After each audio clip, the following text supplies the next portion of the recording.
I'm Deana. And I'm Suzanne, and thank you so much for tuning in to the Rise and Shine It's Hypno Time podcast. With Deana and Suzanne. That's us. The purpose of this podcast is to help you along your healing journey, to become the very best version of you that you can be, and to create the life of your dreams.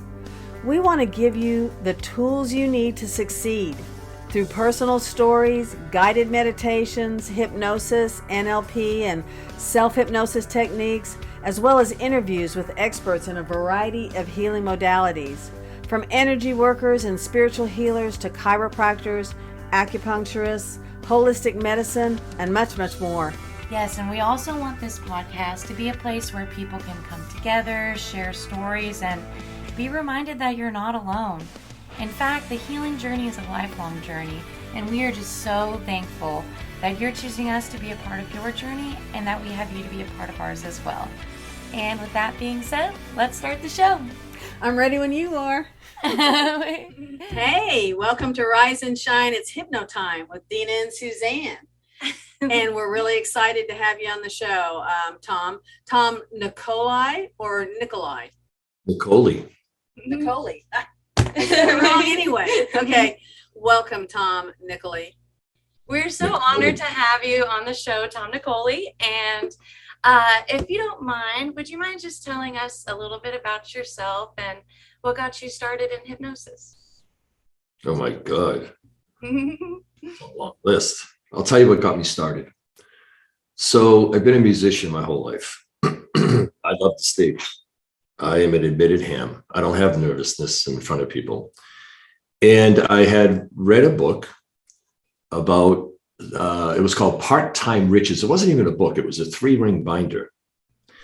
And I can picture it. It had white lettering on a red plastic binder.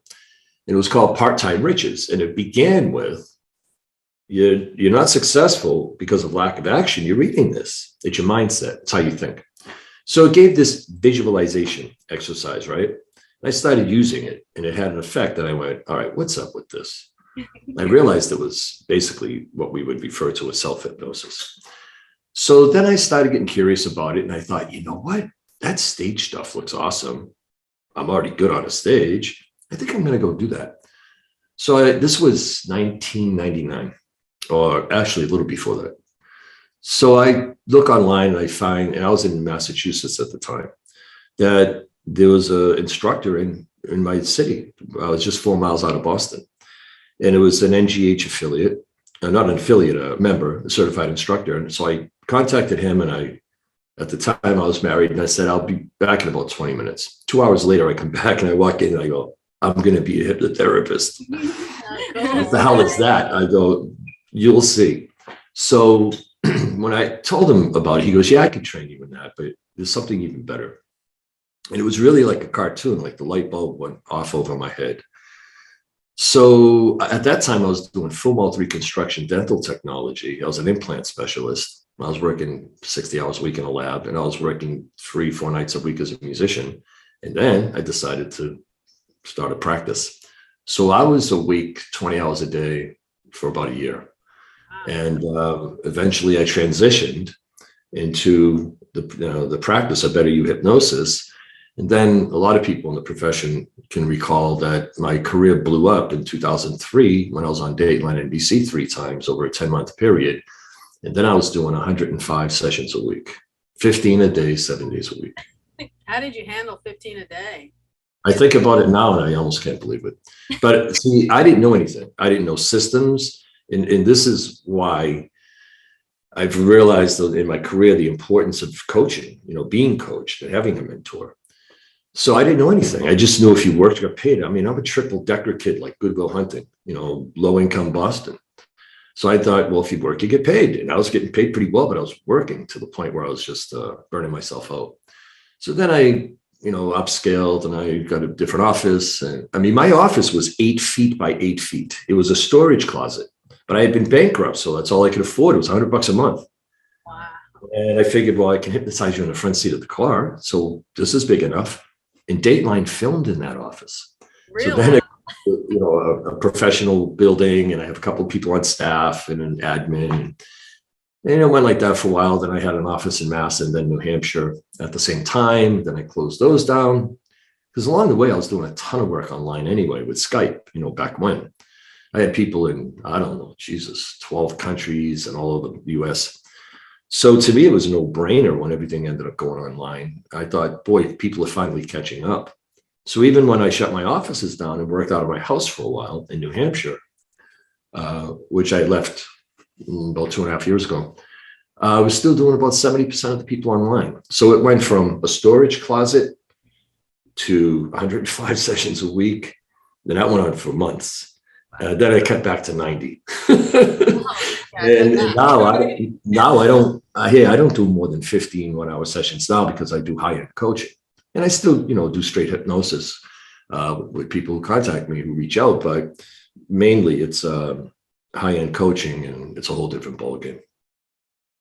That's awesome. I don't know how you can handle, I can't even imagine handling 90 a week, but I give probably an hour and a half to everybody I see, just because that's kind of my personality type. But how were you able to layer it and even get to them individually, that many? Well, at the time I had nothing other than a legal pad and a flip phone, because this was 2003. Yeah. And I just when you came in, and see, I didn't know anything about programs and structure and nothing. I was taught, what you do is you do 3 sessions and blah blah blah blah, and then maybe they'll do more. And all right, so I didn't know. If somebody told me that now, it's like that is the biggest bunch of bullshit I've ever heard in my life. Because some people require, a bigger program. Right. And I was plugging everybody into the short program. So they would have to schedule all 3. And if you missed them, you still pay. That's another thing too. You're buying the time as well as the service. And if you don't show up, you fell down the stairs or your mom went to the hospital, whatever. Okay. But if you forgot or you went to the ball game, well, that's paid, because you get paid up front. You always get paid up front. So I just managed. You don't manage time. Time ticks. You manage your actions to get the most out of the time. So I just made sure that by this time I was done yapping with them, and this time I start the induction, and this time I get them out of there, and the next one's already out there waiting. And it was just a revolving door. And how I would get through the day is while they're filling out their intake form, I'd be out in the driveway eating a banana. Oh my gosh. Goodness. I don't know how you survived that. Yeah. Do you feel like burnout was something you dealt with a lot? Well, I knew I was burnt out when one time at 7 a.m. was my first session. And at that time in Boston, they had the big dig. So I had people coming right off work at 7 a.m. or on their way to work. And my last session was at 9. I'd be done at 10. So 7 to 10, right? So I remember it was my last session. And at one point, my kind of chin bounced off my chest. And I thought, holy crap. Was that just a second, or was that for a while? And the person's still sitting in the chair. And I'm like, all right. I just kept talking. And I realized, man, I got to make a change here. I got to do something. And even then, when I transitioned into a more professional office and conference room and all that whole bit, which is so unnecessary these days, that I still didn't really have it together like I do now. So to give you an example, why it's important for somebody who's already done it, and this is another bunch of crap that goes on. There are people out there coaching people who aren't even successful, have never achieved anything. They're just reading books and talking theory. I've done it, and I started bankrupt. Remember, no money, no nothing. Right. I didn't even have a suit when Dateline filmed. I didn't even have a suit. So, you understand programs, and you understand all the components and elements in a program, and all of a sudden it becomes more, not an event, but it's more than just, you're going to see me for multiple sessions. Multiple sessions are just multiple sessions. But programs involve a lot more. So I had a tech guy, when CDs existed, and this is another thing, multiple streams of income in what you do. So product, right? Boy, do I miss CDs. My CD website was doing $400,000 a year. Wow, really? Just those CDs, right? So my tech guy at the time, and he was also my fulfillment center. All I did was the work, and he handled everything. So he said, I was doing a little bit of math. He was just in 2004. If you took what you have now for programs and fees and product, and you just, say the average of that compared to what you were doing, because we used to talk about this in depth, he says you would have made another about $400,000 just that year in 2004. Wow. I said, thank you for the numbers, and don't ever have this conversation with me again. Man, that one hurt. That one, I could feel that one myself. Yeah. But just because you accomplish and succeed doesn't mean it's easy. You know what I mean? And along the way, some people know about the crap I've been through, man. Falling on a wine glass and taking out my left eye, and then paralysis, and I couldn't talk. I had foreclosure notices coming, and people still thought, oh, he's crushing it. No. I went so sideways it was sick. But because I didn't work on theory, I had experience, I just applied it all again, and it's all right. Just reapplied it. How did Dateline find you? Or how did you here's the thing. I was being interviewed one time, and Cal Banyan was on the call, and he gave me a great compliment. He said, I don't have a question, but I have a comment. Tom Nicoli is the best marketer in hypnosis. And in my head, I went, no, I'm not. And it was a great compliment because of all the things I've done. But I learned whatever you chase runs away. I got a voicemail coming home from my office, like 10 o'clock at night. This is before anything was going on, but I would go do my day gig, dental technology. And in between going to a musical gig, I'd maybe see a client or two. So I get this voicemail from Mary Tunney, associate producer at NBC. I don't know what the hell this is. So finally I call, and it finds out that they're looking at people in the Boston area for this thing called the Ultimate Diet Challenge with 6 different approaches to weight loss. They gave me a pastry chef. Oh my goodness. That seems unfair. I'm like the best overall. So, that's when things, went crazy. Harvard Medical School, I got to speak there, and they wrote me a really great letter on Harvard Stationery. I didn't contact them. That was an email I got one day. Go down the line. I can't tell you how many magazines or TV shows I've been on, and I never reached out to any of them. They all came. So when you apply yourself and you do good things happen that you weren't even intending, that will assist you in what your goal is. Planting the seeds, huh? It was truly law of attraction. That's for real. And I didn't even understand law of attraction. I never heard the phrase.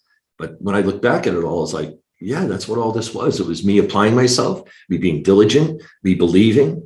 And then universe goes, well, here's something else that'll help you. And here's something else that'll help you. And here's something else that'll help you. That's awesome. And I guess you've always had that strong belief that you were going to be successful, right? Well, you know what? When we say old school, I grew up old school, and my old man was a badass. And he didn't know, and I didn't know, that he was actually dropping this wonderful suggestion like a hypnotist would. And I heard my whole life, and I'm the oldest, I'm not bringing up followers, I'm bringing up leaders. And I've always the leader in the band, the manager at work. And I went, wow, great suggestion. Thanks, Dad. That is, that's right. It's those little things that just plant deeply. And it goes the same way with anything negative that's happening in our Well, I didn't hear you're stupid. I just heard you're a leader. There you go. That's good. Nice. Mm-hmm.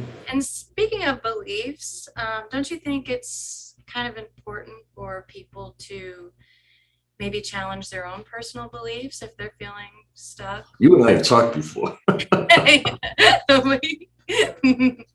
When I work with a new person, the first thing we do is question their beliefs. Not in the straight hypnosis program, but when I coach people. Because your beliefs aren't your beliefs. It's a bunch of crap that you accepted and believed was true.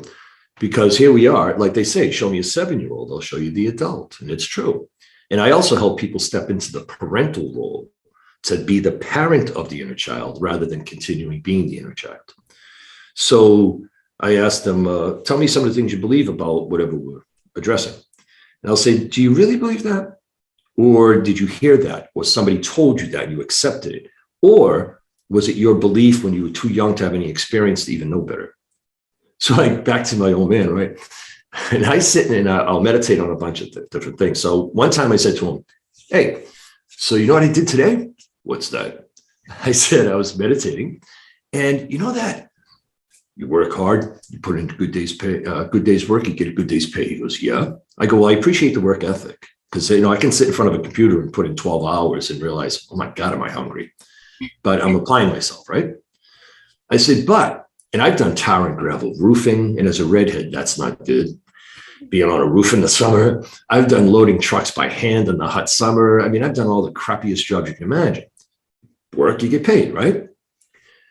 So I said, I was in the pool today after I shot pool in my house, and I had a session to do. So I got out of the pool, put on a shirt, and I sat down for an hour and talked to somebody and made $350. And he goes, wish I knew how to do that. I said, so what I did was I took this belief about working hard, I put it in a box, I put it back on your doorstep. And I said, thank you, but that's not mine. He goes, what's wrong with you? That's actually smart, though, to do. I was giving that belief back. Exactly. It's not mine. I won't accept it anymore. So question your beliefs, because we know that reality, whatever physical reality is based on the belief that precedes it, right? It's even biblical. Whatsoever ye believes and ye perceives, visualize, ye achieves. If you don't believe something, like people, they're so full of it. They'll talk a good game, but in here they have, well, you just negated it. You don't believe it. So what I do is I say, that oak tree came out of an acorn. And how did the acorn get in the ground? So crazy things can happen. And we all have witnessed it. We've heard things. We've experienced things that are just bizarre, right? Or the best word is illogical. So it's just, there's no logic applied to it all. Like, how could that happen? So I believe that anything and everything's possible, because things that I only dreamed of, I've experienced and then some. Yeah. Anything is possible, right. Maybe probable, but it's not probable at all if you negate it because you don't believe it. Right. You got to be able to envision it and see it in your mind, and then take the steps towards it. Well, not just see it though. See, that's the false belief that people have about law of attraction. You have to feel it. If you're energetic vibration, the frequency doesn't rise to that level, then you can't attract it. Like Einstein said, when you attract what you focus on, it's not magic, it's physics. Yeah. And that's what it's all about.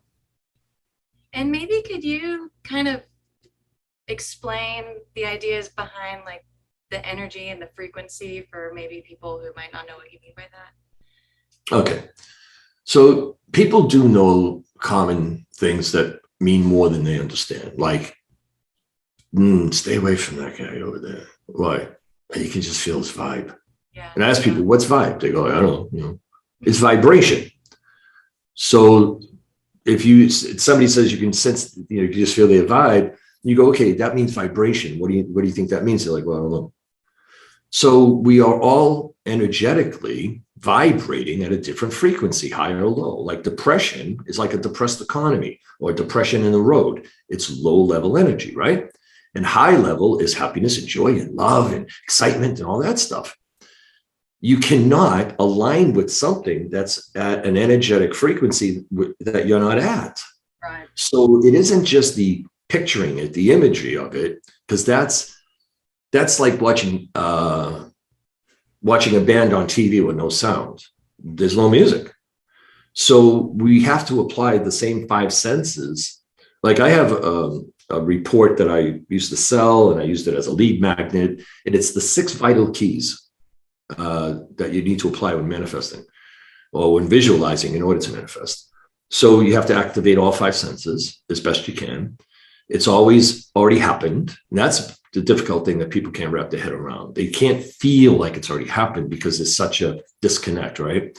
So it's already present tense. It's first person point of view. Like I remember, I won't even mention the celebrity, but this woman was the mom of a celebrity that when she got married, their wedding was this centerfold of people in that magazine, opened up, and that was their wedding out on the lawn of the mansion. Right. So she said, Tom, this is going great. I'm picturing myself. I go, stop. What? I have to tell you. I go, no, stop. What do you mean you're picturing yourself? So she's imagining sitting here, and over there, here she is putting on that dress. That's not her. It's just somebody that looks like her. Yeah, she's not. So you have to be first person. You've got to be putting it on. Right. You know what I mean? Yeah. So details, specifics, people ask generally, like my sister once said to me, so I got a new car. And I said, okay, here we go. My head on one, here we go. Hey, April, is it a new car or is it just new to you? Why do I tell you anything? I go, just answer me. Well, it's a 5-year-old, blah, blah, blah. And I went, stop, see? I go, look outside. I have a 3-day-old car, brand new car. You get a 5-year-old used car. So if you had asked or pictured or imagined or whatever, and she's like, yeah, you're crazy. I know, but I'm the one with the new car. Right. You're right. Yeah, so that's interesting. Like, I guess really embodying that energy to be able to radiate that out and to attract similar frequencies. Yeah, well, generally, don't people hear the stuff, fake it till you make it, act as if, but what they'll do is, dress the part but they don't believe it. And this is why imposter syndrome exists. I think that's why it's important that you have all 5 senses too, like you said, because absolutely. Sometimes people what we're looking to do. Well, I'm sorry. What we're looking to do basically is match a physical experience in your imagination before it happens, right? Well, in that physical experience, you're automatically going to know the temperature of the room changed or the carpet to the floor or whatever the hell it is, right? So the more we can engage on that, the more we can activate all that, then our vibration changes because now we're really in it. Now we're feeling it, we're sensing it. And that was what I lacked too, until I got hip to this, where I would visualize it in detail, but I wasn't even changing my facial expressions. Right. But when you're really like, I'll find myself smirking and smiling and nodding my head like, yeah, I'm in it. And it's a game changer. It really is. Yeah, that makes sense. Yeah, it's good.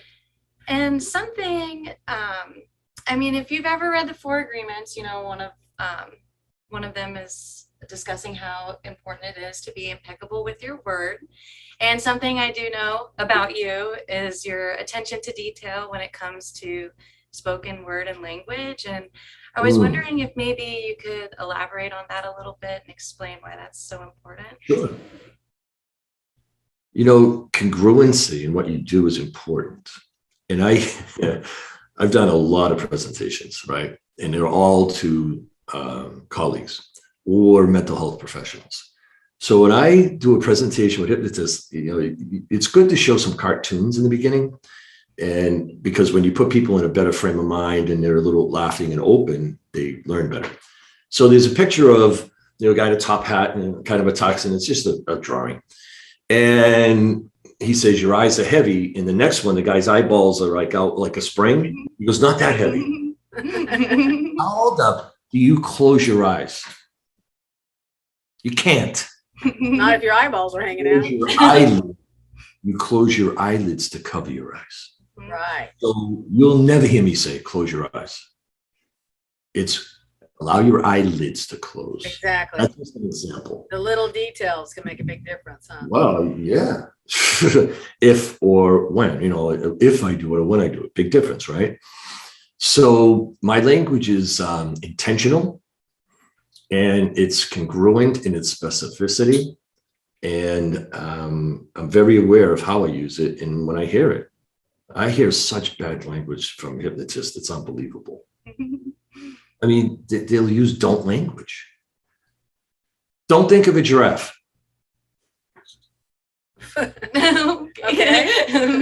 Yeah, that's how well it doesn't work, right? That's how well it doesn't work. Yeah. So we even know that it's about being, positive in tone and all that stuff. So your language has to match, right?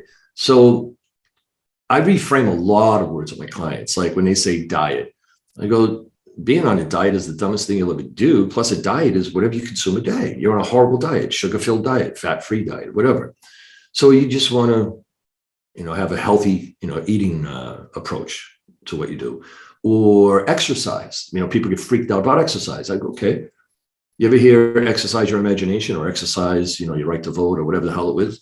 So exercise just means put into action. So I tell people, don't work out if you don't like it, go play.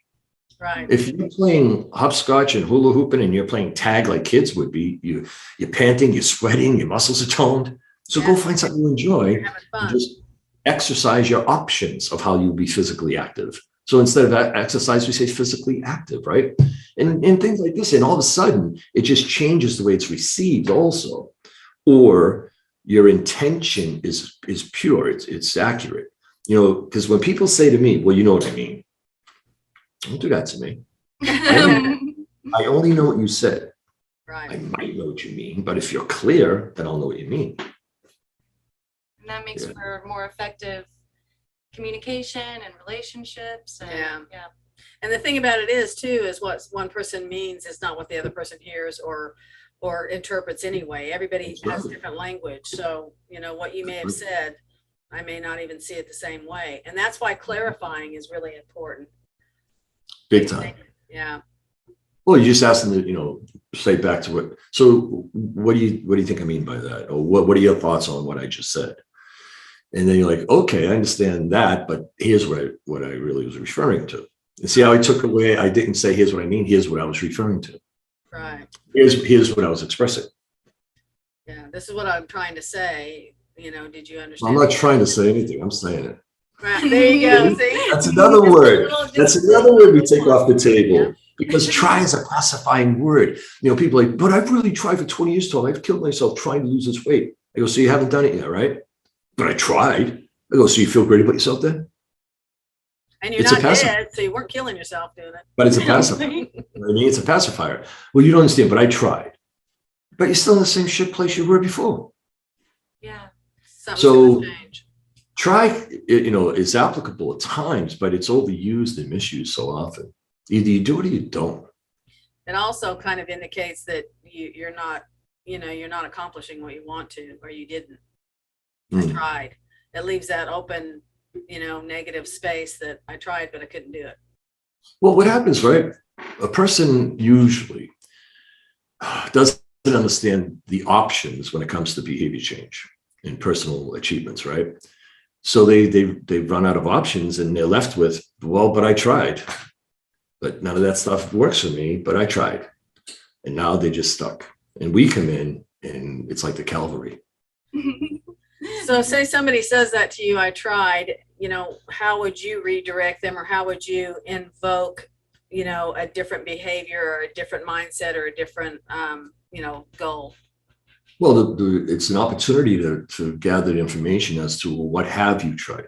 What have you applied that hasn't worked for you?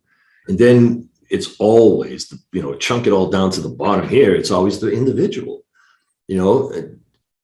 everything that somebody has tried to make money or lose weight or whatever the hell it could be has worked for other people.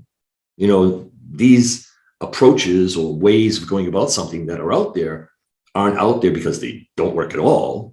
So the person hasn't found either what works for them, or they get some stuff going on that is the problem that's blocking them from getting any kind of benefit or any kind of outcome based on what they've applied themselves, how they've applied themselves with whatever processes or systems.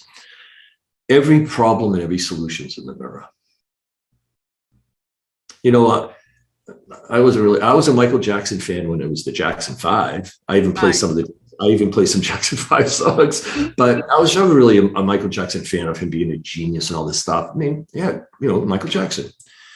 And I think the best thing he ever said was in that song, I'm starting with the man in the mirror. Everyone wants to make changes. They want everything out here to change, but why don't you change in what's in the mirror first? And if everyone did that, then everything would change. And also understanding the concept that we can't change anything except for that anyway. We're not in charge of the rest of the world or other people's behavior or thoughts or actions. So when you let go of all that and you bring that focus in, that's where change happens anyway, right? Right. I mean, my practice is called A Better You Hypnosis. And as you would say, charity starts at home, right? Yeah, man. It's one of the videos in my one of my coaching programs. Self first is not selfish. So I was going to London again. I probably like my 20th time going over there to teach. And I remember having a book and hearing the pre-flight instructions, and like Scooby-Doo, I went, huh?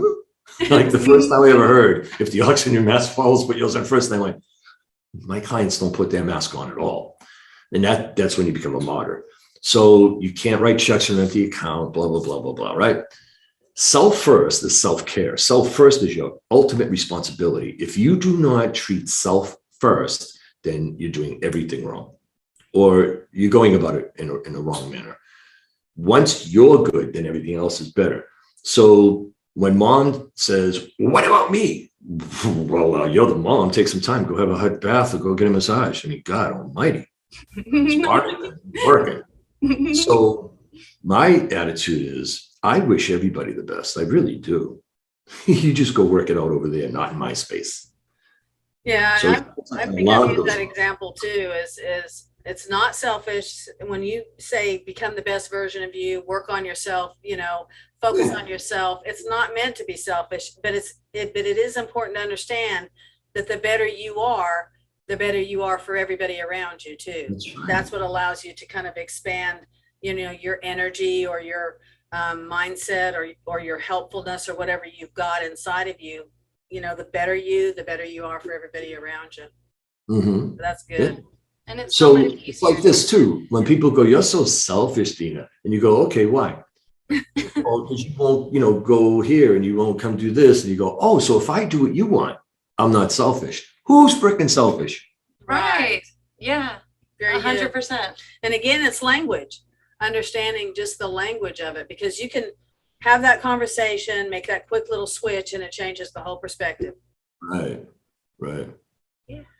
That's so interesting. And it really does just make giving and helping others so much easier too when it's coming from a full cup. Well, that's the thing, right? I mean, I am really generous with time, money, whatever. Like, I'm the guy that will get a cup of coffee and give you $100. And it's not because I have the amount of money that used to pour into my life. I do well, I do fine. But I don't play scared poker. I don't work like this and hide everything. The more open it is, and what I learned is the more you're like that, the more it keeps coming, because it's like a vacuum. The more you're giving, the more has to come to fill that space, right? Well, givers gain. But if you're all caught up in your own issues and your own limitations, then you can't be like this. You can't be as giving, and you can't be as open, and you can't be as available, because you're just stuck in that pit of misery. And all I know is I want to bring you a cup of coffee. That was good.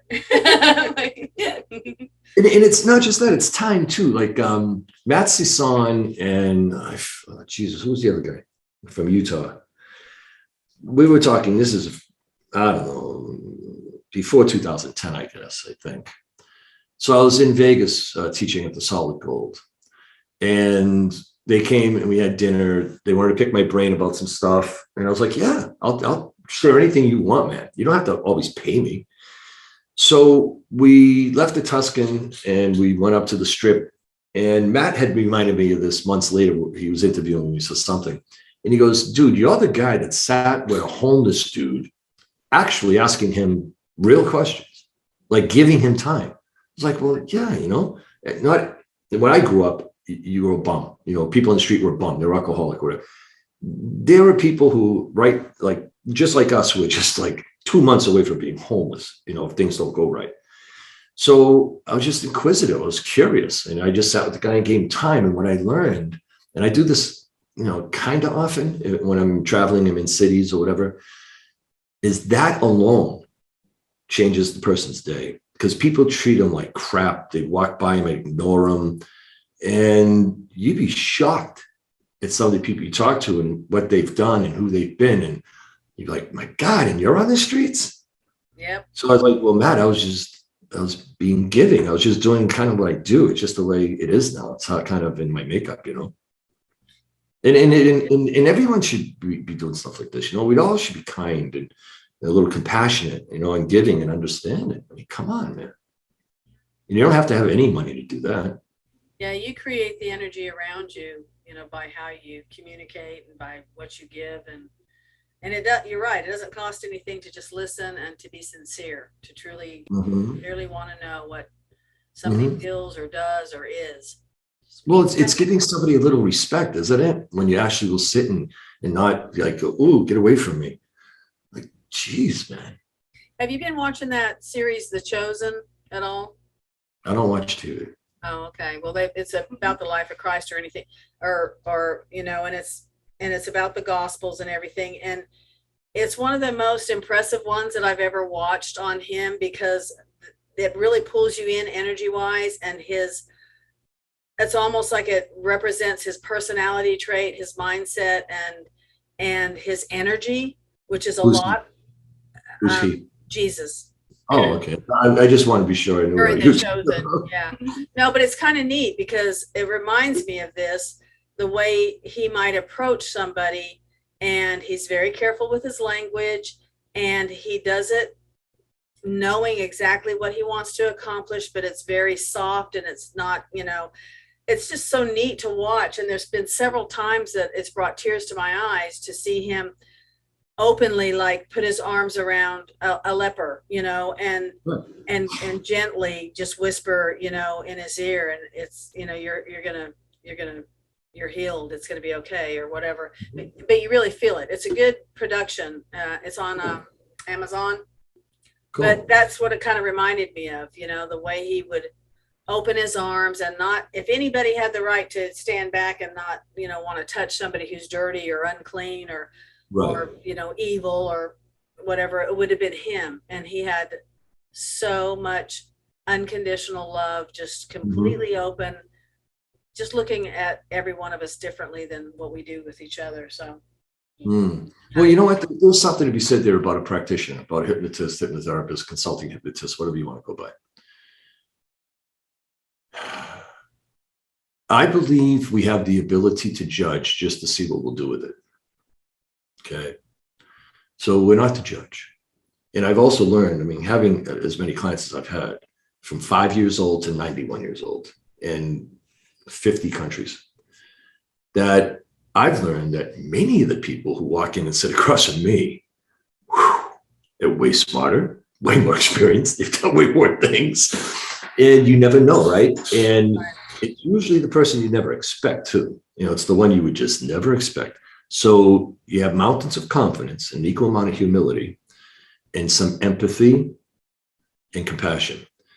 The one thing, and I learned this from Dan Vitchoff, a buddy of mine in Pennsylvania. I'll tell you a funny story after this about him and I. So he said, so you know what I do? When somebody comes to my office to change the energetic exchange, I find something I love about them. He goes, and it might even be the color scarf they're wearing. He goes, but when I shift into that, all of a sudden, this is different, right? So Dan and I used to hang out a bunch at conferences and such. Got along well. He was doing hypnosis with marksmen and sharpshooters, military people, and then he got into the Olympics, right? So I called him up and I thought I was going to rib him a little bit. I said, hey, dude, so I'm in Europe. I've been teaching.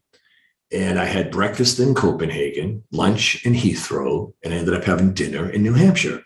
He goes, dude, I can't talk. I'm in Korea. I'm on my way to Beijing to China for the Olympics. They got me a visa. I go, forget my story, dude. And they got 2 gold medals. Wow. That's awesome. Yeah, that's neat. And Vitchoff, he does really good work. Yeah, it's true. You're never supposed to judge. You're never supposed to have any judgment, because you have no idea who you're talking to, dealing with, what they're going through, what they're experiencing, and it's not your job to know.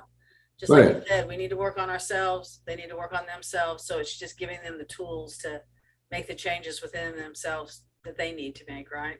Well, I was having lunch in Loon Mountain in New Hampshire. And the guy who was my waiter was a PhD scientist in Russia. Oh, wow. But that's not, America you got to pay for everything. So you got to go to schooling and get the American degree. And here he was bussing tables and being a waiter, when back home he was a superstar. Exactly. You never know who you're talking to. Amazing. And everybody, if you really give it the time and ask the right questions, they're pretty interesting. You're right. Oh yeah, everybody's got a story. Mm-hmm. And I like the idea too, like starting off each interaction with something positive about the other person. because, you know, if that's what you're putting out there, you'll keep finding And more. it creates a sincerity between you and that Mhm. person. Instead of giving them a empty compliment, you can say, man, I love the way that, you know, t-shirt is underneath your other shirt. Just something really simple, or your hair looks Mhm. nice today, or yeah. It has to be New something, glasses. it has to be genuine. Or like you said, it's going to be empty and false, and people smell bullshit a mile away. Right. But you The can find vibe. something nice to say about anybody if you look for it anyway. But not if you're of the right mindset, because you can't even get there. Right. You know, a lot of people can't even do that. Like, well, why should see anything nice about them? Oh my God. Oh, wow. Well, But something if people that, don't have issues, go ahead. oh no, I was just gonna say something we talked about a little bit earlier is kind of the importance of like reparenting the inner child. And How about parenting, not reparenting? Parenting. right, yes, parenting. There you Oh, go. you mean taking over from the ones who corrupted you and then Yeah, like, either way. But yeah, I was just wondering if maybe we can go into that a little bit more, and Sure. maybe, you know, an example if somebody, I guess if somebody is like reacting in maybe a way that's not so adult, like maybe something they can do to parent themselves another way. Yeah. One thing that I would do sometimes, because I like to have fun too, you know, is I find the relationship the person has with their living parent. And a lot of times it's like, oh, my mother's such a drain, or this, that, and the other thing. So I'll say, hey, so I was talking to your mom and she's coming to visit you for 3 weeks. She'd be like, why would you do that to me? You're the 7-year-old. You're still the child. Right. You know, you stepped into the parental role when all of a sudden your parents are colleagues. There isn't that same dynamic. There's respect, and you know, hopefully they treated you well, so you respect them.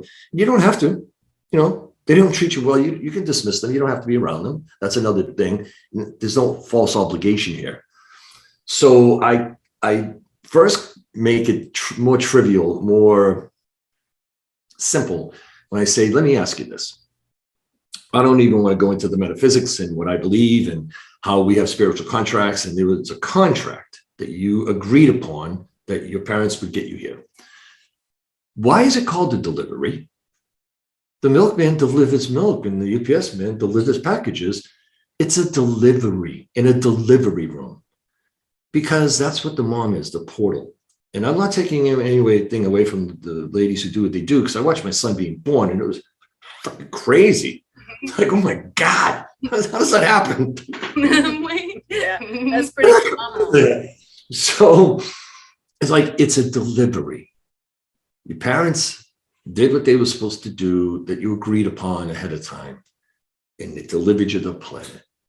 The mom doesn't give you life. The mom is the middleman, basically, right? Source of whatever, and however all this works, whatever you believe in, it creates the life form.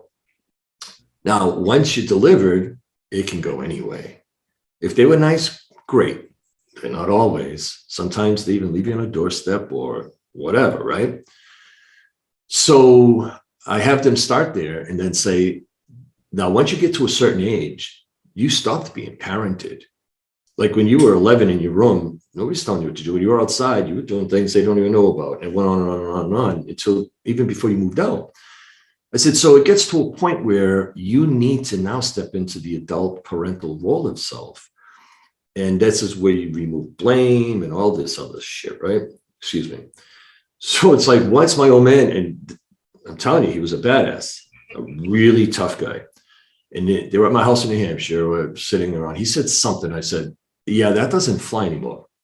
What? I go, this is my house. It's my way. And if you don't like this, you should look in the mirror, because you created this confidence. And he was steamed, man. And he walked out for a little bit and took a short walk and came back, because his dynamic is, I'm the son, he's the dad, that's that. No, sorry. Survey says wrong answer. You're a man in my house, and I'm a younger man talking to you, who is my biological dad. So we need to take responsibility. And now when this happens, there's a great process where during the hypnotic process, because the session is when they walk in, not just the hypnosis part. The session is the whole time you're with them, because influence and persuasion is the hypnotic process that happens even when you're in a conversation, right? So in the formal part of it all, I have the person go back to the experience when they were younger and now bring that version of self to them, that they're the ones that can parent them. They're the ones that give them permission. They're the ones that are going to do what they can't do and this kind of stuff. And sometimes that alone is a game changer for people. It's unbelievable. Absolutely. Because they stop being the victim. You know what I mean? I just say, what has happened is your younger self who initiated this issue or this problem has finally got your attention. And now you're doing something about it. And only you can do something about it. And this younger version is aware of that. It needs you to do it. And, you know, he is you and you are he, or whatever, or she. I said, and now it's time for you to step in and take over. So I'll even have them go back and be in that situation with the family and tell them, thank you, folks, but I got this now. And take that child with you. Because it's almost as if they left part of them back there and they're still experiencing that, right? But it's bring them into the present. And now you do whatever, you know, you want. Nobody tells you what to do. Take charge, huh? Yeah. Take responsibility. Right. Both. Right. Because if you don't do this, you're still copping out and you're still blaming what was. I don't care. I don't want to hear it. Let's just work on this and fix it, right? Right. How long are you going to carry it? Because it's like dead weight. It doesn't serve you and you can't change it. Yeah. How long I are you can going to keep blame my popping out? parents forever, up and down and sideways, but at the same time, like, I'm the one with the choice to either do something different or keep doing the same thing. So. And you're also the one that stays in that stuck state. You're the one that has to Mhm. live in that state of mind, and you're not growing and you're not accomplishing the things you want to do when you're in that state. So you've got to be able to make that decision to rise to the occasion and be what you want to be. And the more you use blame, the more you're there. And that's the thing that people can use as a recognition. Whenever they use blame, they're copping out and they're still being the victim, still being the child. Take responsibility, regardless of how or who or when. Take responsibility and move forward. It's great advice. Great advice. Thank Sometimes. you so much. Sometimes. Now you're going to sing us a song? Just go online and plug in. There's enough stuff online, enough videos online. That's great. We're going to get all that information from you too, so you'll be able to share that. And so, in your opinion, what do you think are some of the most or more common themes that keep people stuck? All right. Back to the try. When they run out of options that they're aware of, don't know there's another option, and they're stuck. You know, I've tried everything I know. Okay. And we hear it, right? Well, I've tried everything else on here. And eventually, you know, I look forward to when this is where they go first. So that's one. You stay stuck because you just don't know what's available in order to do what you're looking to do, what you're looking to change or achieve. The other is what we just talked about, is the blame and not taking responsibility, and you're going to just stay there. That's all there is to it. Or you're in deep denial and you keep rationalizing and justifying, which is what denial is, your situation, and you're going to stay stuck there too. I gotcha.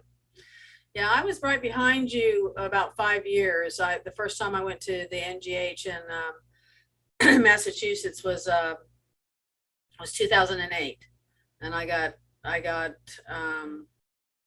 was certified in hypnosis, NGH certified right before I went there, and then I was certified in neuro-linguistic programming, NLP, there with Dr. Will Horton. And I met you there, and you are certainly a personality that everybody loved to hang out with and talk about. You know, just you have a lot of good energy and positive, you know, personality and great advice, and you're very interactive. So I guess you did like the stage. Did you do stage hypnosis too, or did you just go right? Actually, I did, right? So here's how I did it. I don't know, 4-ish, 5-ish years into my career, I thought, check out this stage stuff. So I got 4 or 5 video cassettes This is back when, from the NGH. Right. One was Lily Valley. One was Scott McFall, and a couple other guys that I don't know if they were NGH members or not. So I got these video cassettes and I watched these people do their shows. And I went, I guess that's how it's done. There's a theme here. Right. And I went out and did it. Did you? So the way the universe works, the first gig was it was in the basement of a church, in a finished basement, really nice room with a stage and everything, in Massachusetts, and it was a high school bunch of kids, and it went beautifully. Nice. The next one was after prom thing. They locked the kids in the building all night, and that didn't go as well because I had the process down, but I didn't have how to manage the people. They all started to run up there and all this, and I just lost control basically. And it was kind of an okay show.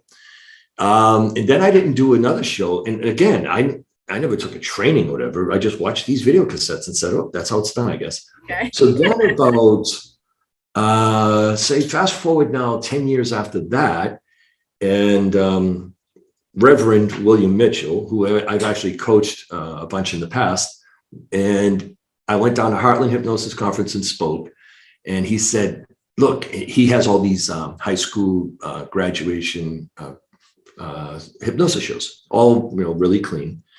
So he says, do a couple of shows. I go, I haven't done a show in 10 years. I've only done a couple. He goes, look, you're an awesome hypnotist and you're great on stage. I went, all right. So I went and did a couple of these shows and it turned out fantastic. Now, here's what's wild. The two shows I did, when we entered the town, it said population 500. I get to the school. It looks like a grade school, not like some big high school like where I'm from. It was like a small little grade school, elementary school. The graduating senior class on the first show was 38 people.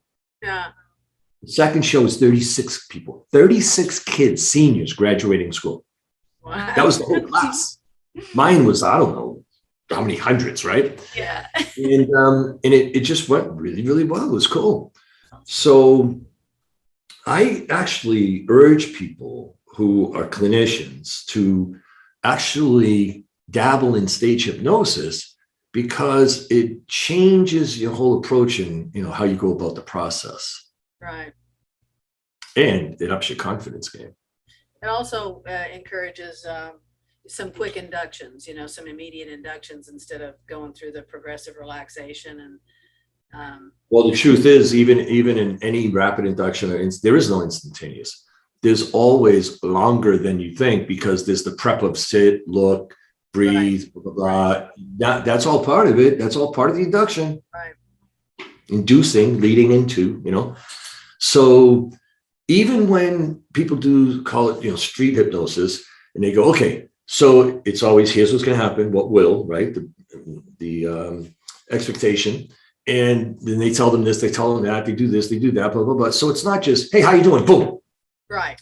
No, there's a setup. An introduction, right. Yeah. So it's like when I was teaching a master class in England with Sean Brookhouse, it was any question, any demo.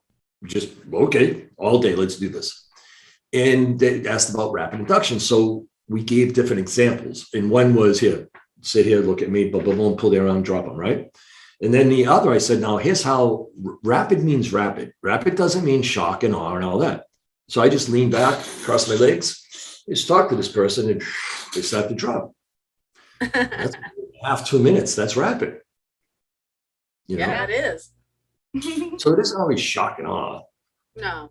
It's good. It's good to know these things, but it's not for every client either. Some clients, they don't want that stuff at all. No, they're going to fight it, just to prove you that you can't do that. Sometimes, or it's just uncomfortable, right? Right. And I got to a point where I went this way and then I came back to the middle, where I would do seminars and such. I go, how many people here are still boring their clients to death? I mean, progressive relaxation. And then I realized, look, it has a place, but 20 minutes, I'll punch you right in the throat if you're my student and you do that. Oh my God. Noted. It could be 5 minutes. Sit and watch something for 5 minutes. That's a long time. Right. 3 to 5 minutes, you could do a fine progressive relaxation induction. while peppering other things, And even that, people miss the boat on this stuff, man. I can't believe how even people who are successful and people I respect, I can't believe that they still are caught in this process of do my induction, maybe depth test. I dropped that stuff a long time ago, though it has its place, but enough experience, you kind of have a different, understanding what's going on. And then drop in your suggestions and emerge, right? What are you, mental? How about this? As you focus on that spot and you allow yourself to feel the comfort coming into your body, you also allow this change that that's now happening at the subconscious level. So even in the very beginning, you're dropping in suggestions all along.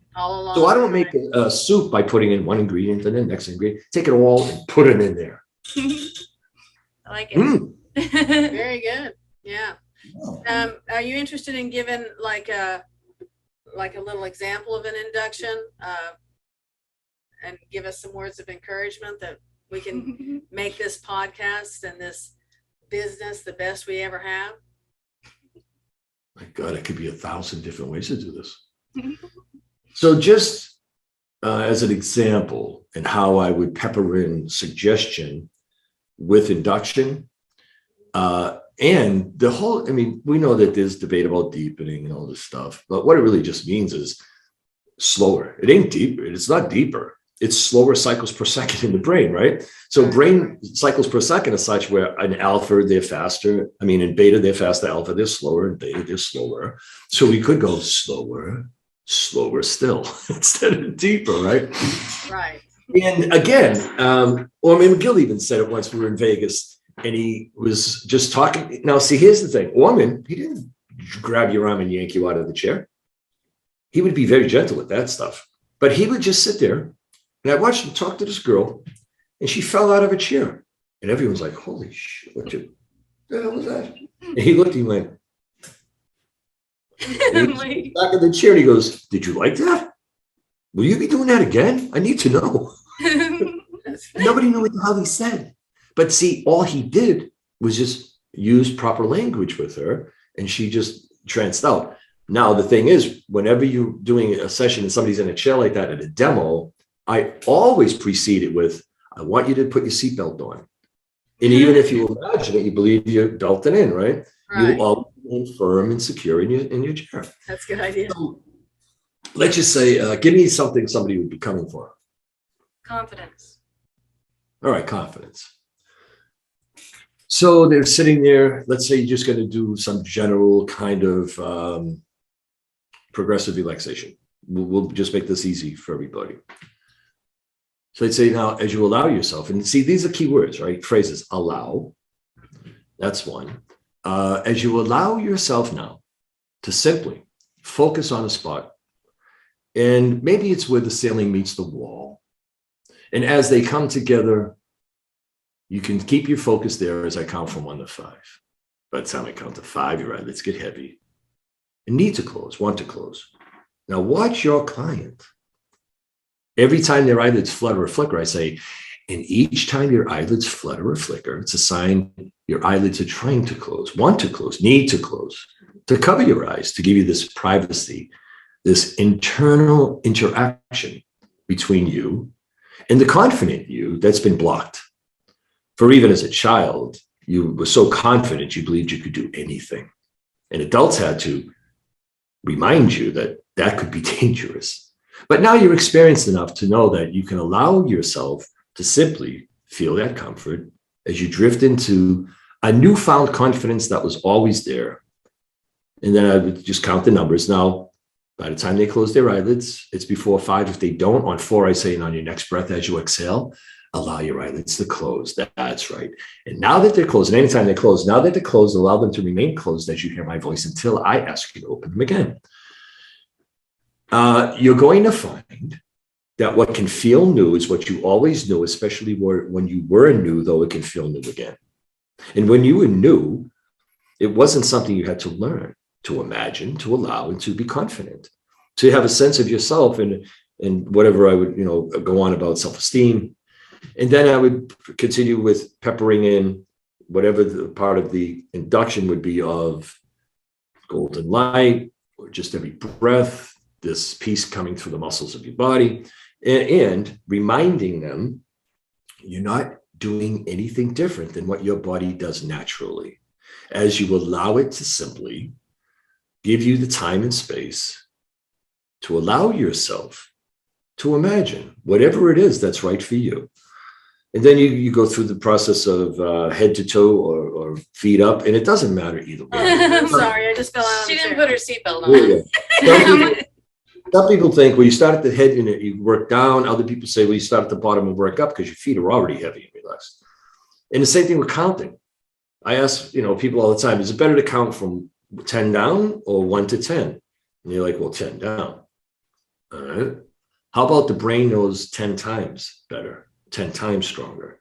So it's either or, but everything is how you precede it. Right. You see?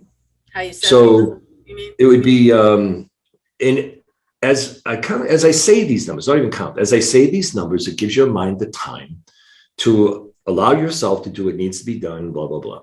And then I would just count however I want to count. Or you use a confusion technique and miss numbers and skip numbers. And I've been doing that a lot lately and going through it really quickly. And the last several clients that I've been doing a confusing induction, they were just so comfortable and deep, and it was very effective. So I like that. Well, the confusion techniques allow the person to consciously go, whatever. Yeah, I'm not going to try and keep up. I'm just going to just relax. Yeah, they can't keep up. So they just, let go. But it's all about you. Oh, and this is the other thing. Hypnotists say what they think they should be saying to the person. Learn the client's landscape. When clients talk to me and they say, I just said to myself, I ain't doing this no more. During the session, I'll say, and not because I say so, because you've already said, I ain't doing this no more. Exactly. Use their language back. All right. Yeah. And like people want to put you on a beach in a progressive relaxation. Oh, really? I've been in a hospital with sunburns as a redhead. No. Right. So create options with your people. So I'll say, now just because I may use a beach metaphor of the setting sun, and then perception change of a blue sky is the limitless sky, but yet now it's open and dark in the stars into the galaxies. So it changes perception and all this kind of stuff, right? And the natural association between the physical body and the earth. So I'll say, now imagine the time of year, the time of day, whatever the season is that's right for you on a beautiful beach. That's a good idea. So now I feel, it's sunset and it's it's the fall or whatever the hell it is, right?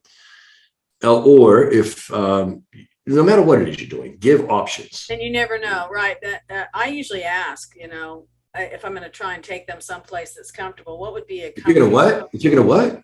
If you're going to take them someplace. You're gonna try to take the what? No, I didn't say that. If you're going to take them someplace that's comfortable and wonderful and peaceful and happy, what would that place or where would that place be? Yeah. You let them create it. And sometimes because if they fight it, then it's going to interfere with the hypnosis. Yeah. Or if you don't know their landscape, right? And you don't have that much time with them, they might, realize, oh, there was this one place I was at in my life. So I have them do it. I'll say, and just nod when you're there. And they nod and thank you. And then afterward, I'll say, so what was your place like? And I'll be like, well, I wouldn't have thought of that one. Yeah, now I can write it down in detail. I know, because I've said things about people like laying back in the cloud or whatever, and they were a pilot, so they don't feel like they can lay in a cloud because they know it's just air, or they've had a bad experience in the water, so they're afraid of sharks or whatever it is. So you do need to give them options and let them find their own peaceful place.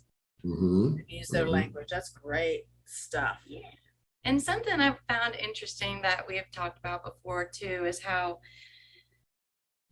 when you're in an emotional state, like a client is coming to you who is very emotional, they're kind of coming at you in a trance-like state. They're already in trance. Yeah. Could you elaborate on that a little bit? Because that was just really interesting.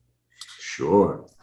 So again, another one of my trips over to, it was the same trip when Sean and I did the masterclass on Friday. Then I did a presentation on Saturday and hung around until Monday. I thought, I want to do something different. So on the plane, I wrote my presentation, and it was feelings, the induction into your client's issue. So I had a person come up, and he was Pakistani, and I couldn't believe he was an MD because he looked like he was about 15. And he's standing next to me, and I said to everybody, now we know about inductions, right? And that we've got to get this person into trance state, yeah? Mm-hmm. Which happens in the mall. Come on, man. When you get startled, you were in a light trance. So I had him, I asked him what the issue was, and he was kind of homesick. He and his brother were very close, and he hadn't seen him in so long. I said, well, as he's standing there, I said, just tell me about your brother and what it's like having him not around and whatever, however I asked him. And he starts to tear, and I just lifted his arm by the wrist and just let go of it and dropped it by his side. And I said, you're always firm, standing firm in your legs. You're strong. You can stand here as we interact. And I didn't even say anything. I grabbed his arm and I said, and just allow your eyelids to close, and just dropped his arm to his side, and his head just went like that. That's the induction. Yeah. Feelings, the entry, that's what it was, the entry into your client's issue. There you go. Because don't we do this with Affect Bridge? You bring up the feeling of it, and then that's the launching pad back to either the ISE or the SSE, the sensitizing event or initial sensitizing event. So why not just bring Albanian, isn't it? Well, I mean, that's what he teaches. None of us around today created the stuff we have. Right, I know. We're all We just reframe it, reword it, and all coming this off stuff. of each other, right? That's just Something I was just thinking. Oh, here's another thing that I'm proof that somebody pretty smart can do some dopey things. Let me tell you. When I say a little smart, I was 2 grades ahead in school a bunch of times, but I'm not that smart. So I had a client sitting in the recliner, and I always sit to the right side of them for a reason. And she's focused on the corner, and I say, all right, she's not responding at all with the counts. And I went, allow your eyelids to close. And she's just staring. I go, allow your eyelids to close on your next exhale. And then finally I go, no, really, close your eyes. I got ready for it. She was tranced out. oh wow. So I remember things. I'm doing a presentation at the NGH, and I'm sitting in a chair with my legs crossed, and there's a woman up here. I bring her up as a demo. So it's me, the little table on my laptop, and then she's over there. And this is what I had an eye, my left eye. So I kind of noticed, I look over, and she's just staring across the room, like over everybody's head. And I'm like this. Now, you'll know when I'm speaking to you, or if I'm speaking to the class, and the class knows if I'm speaking to them or you. And you know that right now, you can feel that your feet are so heavy on the floor, they feel like they've been cemented into the floor, and you wouldn't be able to lift them if you tried. Hey, do me a favor, try to lift your feet. She goes, I can't. And I looked at her and I go, where's my induction? She induced herself. I gotcha. Yeah, the mind. I gave her the suggestions that she couldn't peel her feet off that floor. And I never said a damn word to her. She just came up, sat in the chair while I was still talking to the class. Huh. That's interesting. Yeah. Yeah.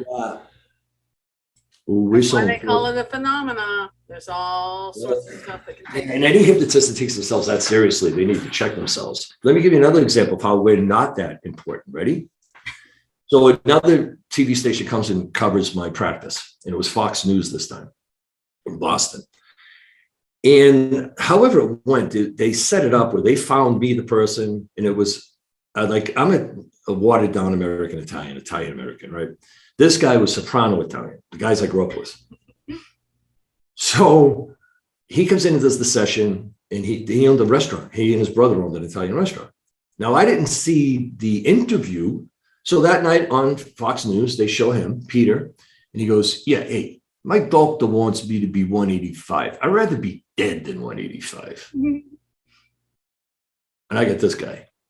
So I figured what I'm going to do is I'm going to create this kick-ass CD, because people do a session with me every day. They take the CD, well, now it's an MP3, home, and every day they're doing a session with me. So they come back. They don't go 6 days dealing with life and then see me once a week. No, every day they do a session with me. So they come back for the second live session. Oh, we're really in there, right? And when I speak, they're really associated to that. So I created binaural beats, music. I did 2 vocal tracks. I mean, I crushed this thing. Played on my computer and I go, yes. And I go to the office. And this is when I was doing 15 people a day again, but live audio live, where you come in here on the hour, I start with you. On the half hour, you're in headphones, and I go over there and I start that one. And then on the hour, I come back, oh, Jesus, this was mental. But I put him in the headphones, and he says to me, here's how beautifully the universe works and has your back. He goes, hey, Doc, hey, dude, I'm getting good at this, you know. I go, yeah, how's that? Because he had one of my, library, my stock CDs, whatever I have in my library. He goes, I'm in Vegas with my friend. I got your CD, got my headphones. And he pulls them on. What are you doing? And he plugged them back in, and I went right back there. I went, well, that's great. Good thing I heard it. So I do a bit of an induction, blah, blah, blah. And then I turn up the volume of the headphones, and we already know the number. That's going to be good. And I leave. Back in about 20 minutes later, while the other person's in the other office, in the other room, and I lower the volume and I start talking and suggestions and whatever. He says the thing every hypnotist wants to hear. He opens his eyelids and he goes, wow. Wow. I go, good session, huh? I don't know when it happened, but I forget everything. So I got a real curious kind of intuitive message here, and I press play and I start turning up the volume. There's nothing on the CD. I formatted it to play in a computer, but not a stereo. He lost 15 pounds. Oh, wow. He did it himself. Because he believed those suggestions were there. And we've come full circle. The placebo effect. Life is placebo. People think the placebo effect is something trivial. No, it's the most powerful thing that exists. Constant, isn't it? Our buddy Scott McFall has a story, I think I have this correct, where whoever was producing his Stop Smoking CDs, they were also producing, duplicating music CDs. And some guy messaged him or wrote him a letter or something and said, you're a genius. I can't believe I stopped smoking listening to Norah Jones.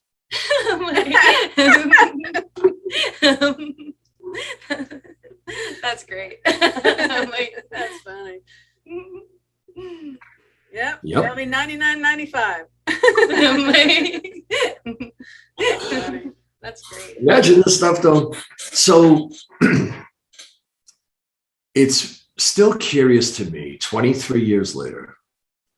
23 or 24? 23. Very curious to me that what goes on goes on. And as Orman McGill said, why do we say 10 times deeper? And I had already stopped doing that bit because I knew it was ridiculous. He said, because it sounds good. This is Orman McGill. Right. And people listening, he says, we don't know what that means, nor do they. And it's almost like a test. So when you say that, they might go, oh, I don't think I am. And now you just broke the whole deal. Or you just add, whatever that may mean to you. Right. You need to add that type of verbiage. It gives people permission to feel what they feel or think what they think. Or you're right. And then you say, and whatever it is what's right for you. Right. Only you know what's right for you, or you know what 10 times might be. I don't know what's right. Yeah. Because they said, you're going, I kind of feel the same. So Yeah, I kind of want to switch gears a little bit. And can you tell us a little bit about the music side of your career? At 10 years old, see, this is another thing. I never asked for this. 10 years old, I wake up in a 5-room apartment, triple deckers, and there's a guitar, an acoustic guitar under the tree. Oh, really? where it all I began. think in hindsight, I think it was because in school, you get in the band and your parents pay for the saxophone. I wanted to play the saxophone. My parents couldn't afford this. They couldn't afford anything. So I think that's why there was something musical, right? I took to that like a fish in water, man. I still have it 52 years later. Really? Oh, yeah. Oh, you see all the wear marks on it. So I played that thing every single day for the next, I don't know, 5, 6, 7, 8 years or whatever. And it just went from there. And at 12, I was playing this older guy. I heard him playing his guitar, owned a funeral home, and our backyard's budded. And I'm coming home from 7th grade. And I go, hey, I played the guitar. And he was an older guy, in his 50s at the time or whatever. And he and his buddies used to go to nursing homes and circle the blind meetings and play for nothing. So I learned like Heart of My Heart and all this kind of stuff, which served me later in my career when I could cover such a range of music. So at 12, they were taking me and I'm humming and strumming some chords and singing, and it just kept going from there. And then at 15, before I could even drive, I was playing with guys in their 20s and 30s in bands and clubs. And my old man had brought the 2 older guys in the band. They were in their 20s. He said, okay, Tom, you can play in your band, but if anything happens or if his grades go bad, I'm coming to you. And my old man, I won't even have to say, but he had some methods. And he's like, I'm coming to visit you. You got me? And they're like, yes, sir, Mr. Nicoli. So they watched for me. They watched for me and all that. And I kept getting my A's in school. And it just kept going on from there.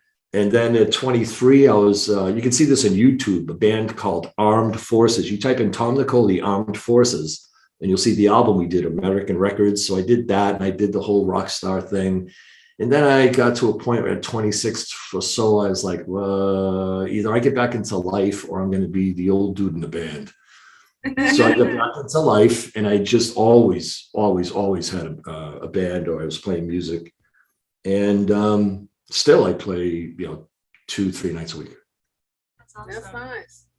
Mm. Yeah, maybe we'll have you on again and you can just play some music for us and lull us into a trance. And Go to tomnicoli.com and click on videos.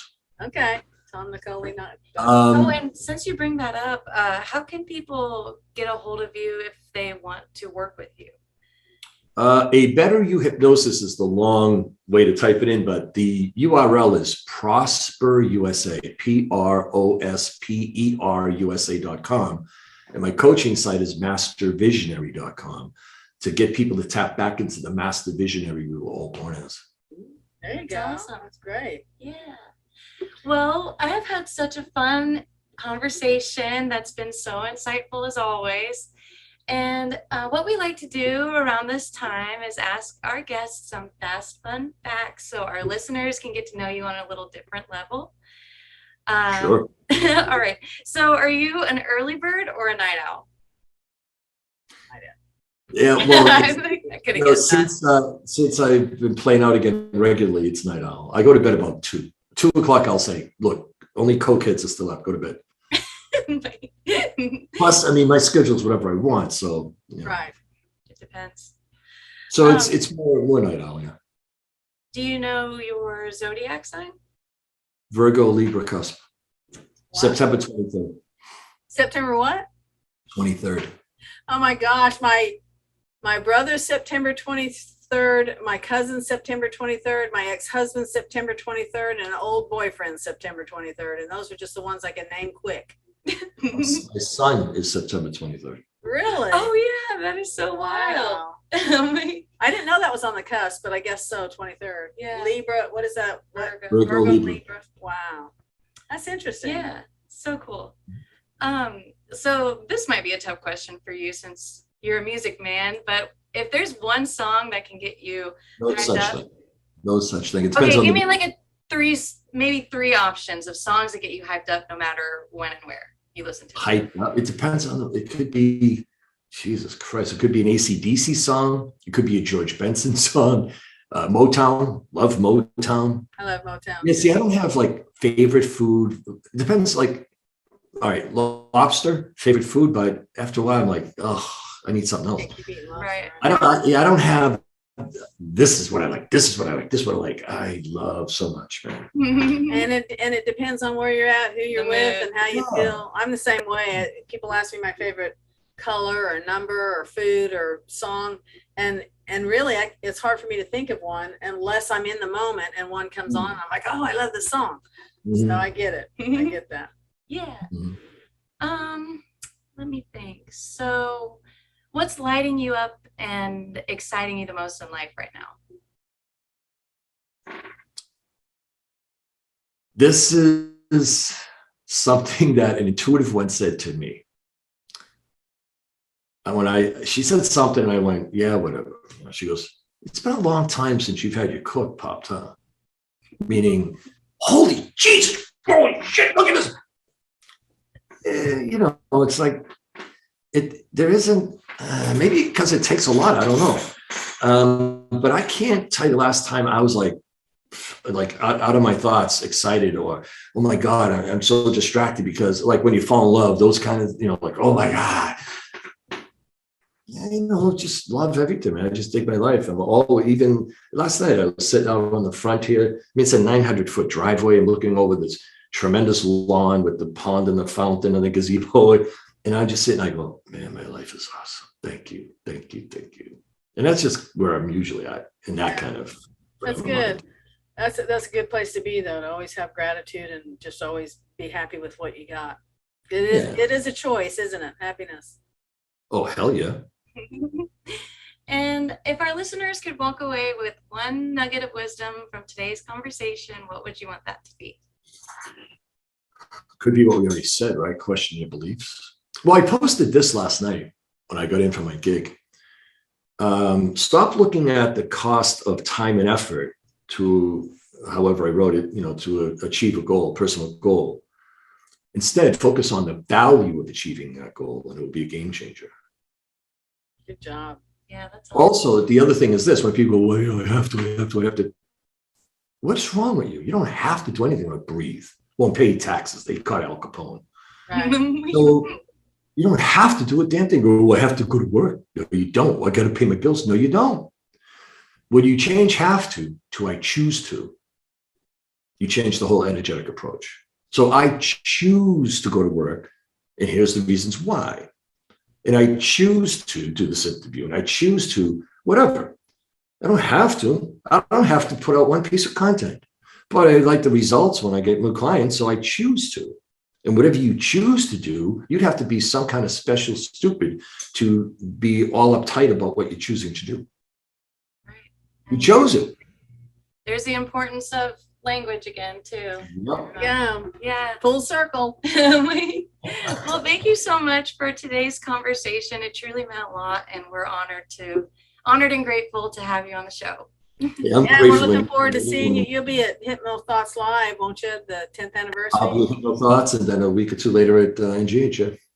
There you go. Yeah, we'll be there too. I don't know. Cool. We'll be at the NGH, but we'll be at Hypno Thoughts Live too. Well, we'll be sure to slow dance.